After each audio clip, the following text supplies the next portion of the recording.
ಇವತ್ತಿಂದ ಹಿಂದೂ ಸಮಾಜೋತ್ಸವ ಕಾರ್ಯಕ್ರಮದ ಬಗ್ಗೆ? ಬಹಳ ಅದ್ದೂರಿಯಾಗಿ ಮಾಡಿದ್ರೆ ತಮ್ಮ ಅಧ್ಯಕ್ಷತೆಯಲ್ಲಿ ಅದ್ರ ಬಗ್ಗೆ ತಾವು ಹೇಳ್ಬೇಕು. ಇವತ್ತು ನಮ್ಮ ಉಸ್ಕೂರು ಗ್ರಾಮ ಪಂಚಾಯಿತಿ ವ್ಯಾಪ್ತಿನಲ್ಲಿ ಹಿಂದೂ ಸಮಾಜೋತ್ಸವ ಕಾರ್ಯಕ್ರಮ ಇವತ್ತು ಅದ್ದೂರಿಯಾಗಿ ಕಾರ್ಯಕ್ರಮವನ್ನು ಯಶಸ್ವಿಯಾಗಿ ಮಾಡಿದ್ದೀವಿ.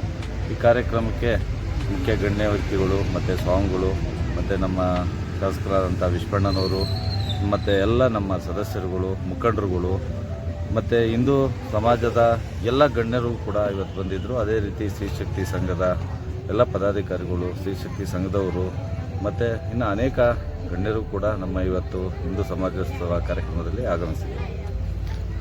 ಇವಾಗ ಹಿಂದೂ ಅಂದರೆ ನಾವು ಹಿಂದೂಗಳು ಅಂತ ಬಂದಾಗ ಒಂದು ಖುಷಿ, ಜೋಶು, ಒಂದು ಜಾತ್ರೆ ಥರ, ಹಬ್ಬದ ಥರ ನಾವು ಹಿಂದೂ ಸಮಾಜೋತ್ಸವ ಇವತ್ತು ಕಾರ್ಯಕ್ರಮ ಮಾಡಿದ್ದೀವಿ. 1 ಕಿಲೋಮೀಟ್ರಿಂದ ಮೆರವಣಿಗೆ ಮುಖಾಂತರ ಡೊಳ್ಳು ಕುಣಿತ ಮತ್ತು ವೆಹಿಕಲ್ನಲ್ಲಿ ನಮ್ಮ ಭಾರತ ಮಾತೆಯನ್ನು ಕೂರಿಸ್ಕೊಂಡು ಮೆರವಣಿಗೆ ಸಮೇತವಾಗಿ ನಾವೆಲ್ಲ ಬಂದು ಇವತ್ತು ಅದ್ದೂರಿಯಾಗಿ ಕಾರ್ಯಕ್ರಮವನ್ನು ಯಶಸ್ವಿಯಾಗಿ ಮಾಡಿದ್ದೀವಿ. ಶಾಸಕರು ಹಾಕಿದ್ರು. ಹೌದು, ಹಿಂದೂ ಒಂದು ಸಮಾಜೋತ್ಸವ ಅಂತಂದರೆ ನಾವು ಹೇಳ್ದಂಗೆ ನಮ್ಮ ಮನೆಯಲ್ಲಿ ಹಬ್ಬನ ಹರಿದಿನನೋ ಮತ್ತು ಸಮಾಜದಲ್ಲಿ ಒಂದು ಕಾರ್ಯಕ್ರಮನ ಅದ್ದೂರಿಯಾಗಿ ನಾವು ಜಾತ್ರೆ ರೀತಿ ಮಾಡ್ತಾ ಇದ್ದಾಗ ಅದೊಂದು ಸಂಭ್ರಮ. ಹಾಗಾಗಿ ನಾವೆಲ್ಲ ಕೂಡ ಡ್ಯಾನ್ಸ್ ಮಾಡಿ ಈ ಕಾರ್ಯಕ್ರಮವನ್ನು ಯಶಸ್ವಿಯಾಗಿ ನಾವೆಲ್ಲರೂ ಕೂಡ ಮಾಡಿದ್ದೀವಿ. ಇದೇನು ಕೆಳಗಡೆ ನಡೆಯಪ್ಪ.